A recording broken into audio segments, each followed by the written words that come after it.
Hey friends, welcome back to channel. दोस्तों, small cap funds recent समय में बहुत सारे लोगों का फेवरेट इन्वेस्टमेंट बन गए हैं। अप्रैल 2024 में S&P BSE small cap total return index ने एक record high level of 58,261.56 point hit किया। वहीं Nifty small cap 100 total return index 21,726.11 points पहुंच गया। अब स्मॉल कैप इंडेक्सेस ने कंसिस्टेंटली लार्ज और मिड कैप कैटेगरीज के अपने पीयर्स को आउट परफॉर्म कर दिया है। ऑल्सो स्मॉल कैप फंड्स के इन्वेस्टर्स पिछले 4 सालों में मोर देन ट्रिपलेड हो गए हैं 1.9 करोड़ तक। हालांकि मार्च 2024 में स्मॉल कैप फंड्स के साथ कुछ इंटरेस्टिंग हुआ। स्टॉक मार्केट इन्वेस्टर्स को एक रोलर कोस्टर राइड पर ले गया। स्मॉल कैप फंड्स ने 2.5 इयर्स में पहली बार ₹94.2 करोड़ के नेट आउटफ्लोज विटनेस किए। ऐसा इस वजह से हुआ क्योंकि स्मॉल और मिड कैप स्पेस में सेबी ने ओवर वैल्यूएशन की चिंता जताई और इस वजह से एम्फी ने म्यूचुअल फंड्स से कहा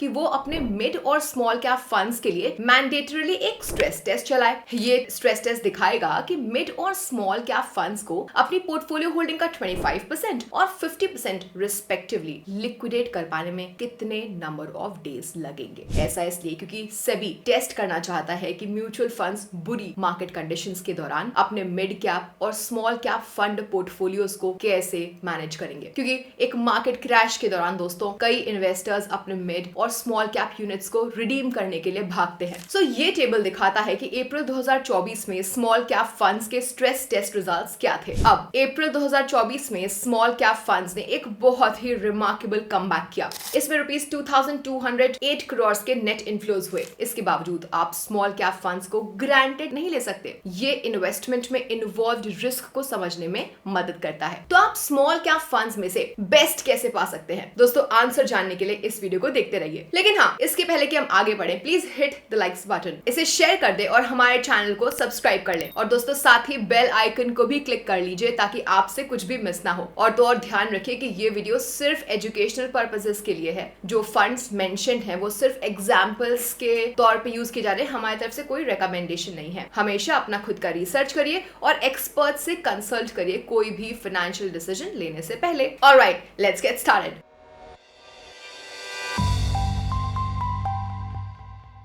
तो दोस्तों, समझते हैं कि स्मॉल कैप फंड्स आखिर क्या होते हैं। तो स्मॉल कैप फंड्स वो इक्विटी म्यूचुअल फंड्स होते हैं जिन्हें सेबी रूल्स के अकॉर्डिंग अपने टोटल असेट्स का कम से कम 65% स्मॉल कैप कंपनीज के स्टॉक्स में एलोकेट इन्वेस्ट करना ही होता है।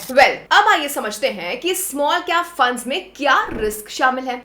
स्मॉल कैप कंपनीज में अक्सर ज्यादा ग्रोथ पोटेंशियल होती है क्योंकि वो अपने ग्रोथ फेज में जो होते हैं। लेकिन कई small cap stocks research analysts द्वारा कम ट्रैक किए जाते हैं, जिसका मतलब है कि इन पर बहुत ज्यादा इंफॉर्मेशन अवेलेबल नहीं है। इससे फंड मैनेजर्स को इस स्पेस में यूनिक अपॉर्चुनिटीज ढूंढने का और इन्वेस्टर्स के लिए ज्यादा रिटर्न्स बना पाने का चांस मिलता है। हालांकि वैसे तो स्मॉल कैप फंड्स के पास ओवर टाइम ज्यादा रिटर्न्स देने का पोटेंशियल होता है, स्टिल ये ज्यादा रिस्क के साथ भी आते हैं। ये म्यूचुअल फंड स्पेस के one of the riskiest investments हैं। पहला, small cap stocks stock market fluctuation से जल्दी रिएक्ट कर जाते हैं। दोस्तों, small cap funds short term में बहुत ज्यादा ऊपर और नीचे जा सकते हैं। ये एक्सट्रीमली वॉलेटाइल होते हैं। फॉर इंस्टेंस, इस चार्ट पर नजर डालिए। स्मॉल कैप फंड्स में हुई 1 ईयर इन्वेस्टमेंट सबसे बुरे केस सिनेरियो में एक 61.2% का ड्रॉप देख सकती है। लेकिन समय के साथ साथ ये रिस्क कम होता जाता है। तो जैसे कि आप 3 साल में देख सकते हैं, सबसे बुरा ड्रॉप रहा 16.4% का और 5 सालों में ये सिर्फ 2.9% है। इवन एक 10 साल का वर्स्ट केस सिनेरियो में स्मॉल कैप फंड्स ने एक पॉजिटिव 7.4% का CAGR दिया है। स्मॉल कैप फंड्स में से बेस्ट पाने के लिए इन्वेस्टर्स को लॉन्ग टर्म सोचना चाहिए और उनका एक ज्यादा रिस्क टॉलरेंस होना चाहिए। नेक्स्ट बात करते हैं स्नूज पीरियड्स के बारे में। तो जब स्मॉल कैप फंड्स क्रैश कर जाते हैं, उन्हें बाउंस बैक करने में एक लंबा समय लगता है। कुछ स्मॉल कैप फंड्स को रिकवर होने में ओवर 3 इयर्स लगे हैं। इस टाइम फ्रेम को स्नूज पीरियड पीरियड या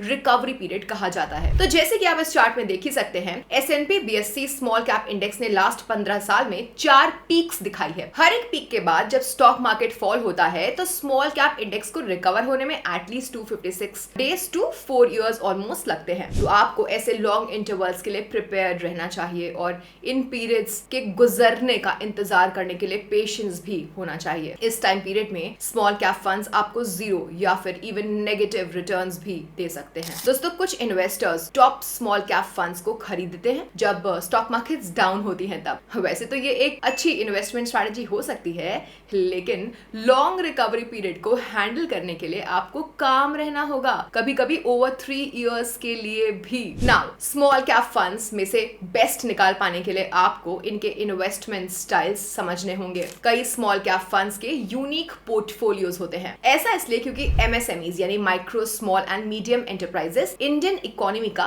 बैकबोन होते हैं। इंडिया में अराउंड 3.3 लाख स्मॉल बिजनेसेस हैं और इनमें से ओवर 4000 कंपनीज स्टॉक एक्सचेंजेस पर लिस्टेड हैं। इसका मतलब फंड मैनेजर्स के पास चूज करने के लिए बहुत बड़ी लिस्ट ऑफ कंपनीज है। तो एक स्मॉल कैप फंड पोर्टफोलियो दूसरे से काफी डिफरेंट हो सकता है। अब इस डाइवर्सिटी की वजह से स्मॉल कैप फंड्स के इन्वेस्टर्स को ऐसा फंड ढूंढने का मौका मिलता है जो उनके स्पेसिफिक इन्वेस्टमेंट गोल और रिस्क टॉलरेंस से मैच करता हो।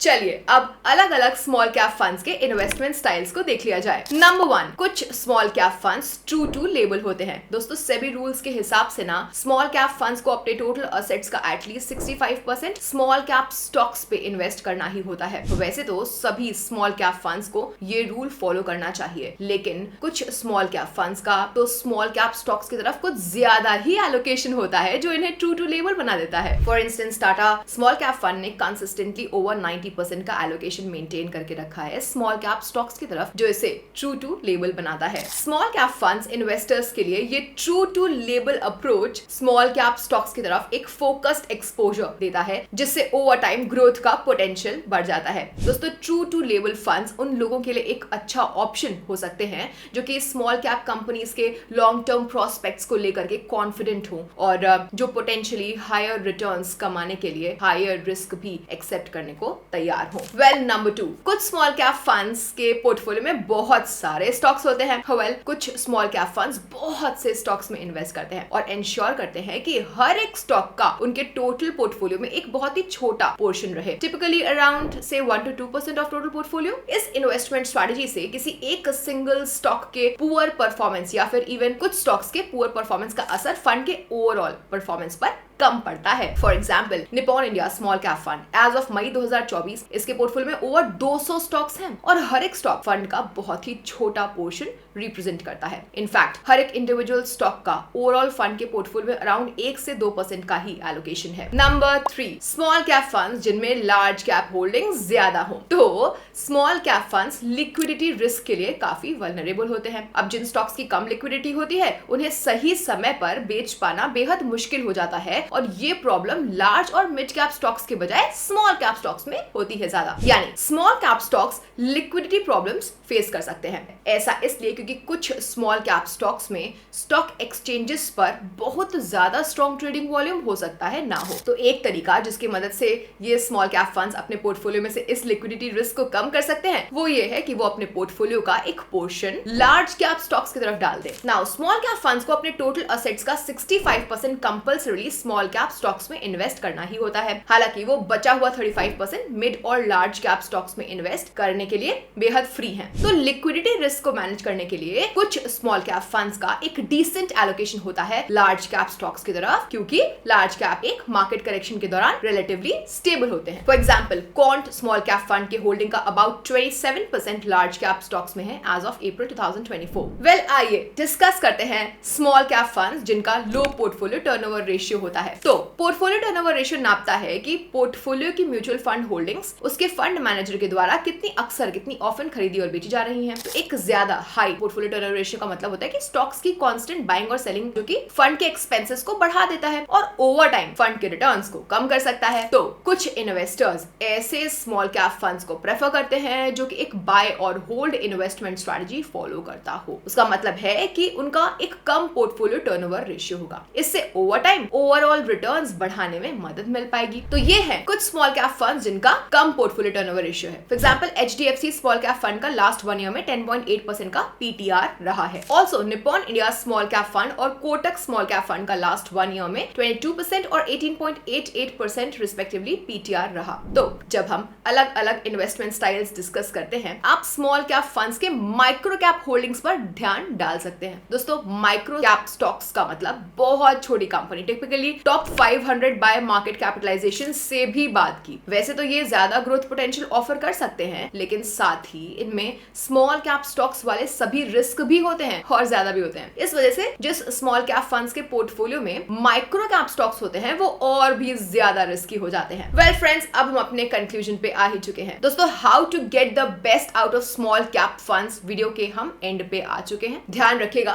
कि ये इन्वेस्टमेंट स्ट्रेटजी सिर्फ गाइडलाइंस हैं। स्मॉल कैप फंड्स स्टिल अच्छा परफॉर्म कर सकते हैं इवन इफ वो ये स्पेसिफिक अप्रोचेस ना फॉलो करे तो भी। तो स्मॉल कैप फंड्स पिक करते वक्त आपको सिर्फ इन्हीं प्रैक्टिस पर भरोसा नहीं करना चाहिए। हमेशा आपको खुद की रिसर्च करनी चाहिए और अपने स्पेसिफिक नीड्स के हिसाब से एक फाइनेंशियल एडवाइजर को कंसल्ट करना चाहिए। ऑल्सो नोट करिए कि ये वीडियो सिर्फ एजुकेशनल पर्पसेस के लिए है, ना कि कोई इन्वेस्टमेंट एडवाइस। वैसे आपके क्या थॉट्स हैं स्मॉल कैप फंड्स की तरफ? क्या आप उनमें इन्वेस्ट करते हैं? हमें प्लीज कमेंट सेक्शन में लिख करके बताइए। और वीडियो खत्म करने से पहले अगर वीडियो आपको हेल्पफुल लगी है तो please like, share and subscribe करना मत भूलिएगा और तो और बेल आइकन को भी हिट कर दीजिए जिससे कि आप अपडेटेड रह सके। Thank you for watching. मिलते हैं नेक्स्ट वीडियो में, तब तक के लिए bye bye and happy investing.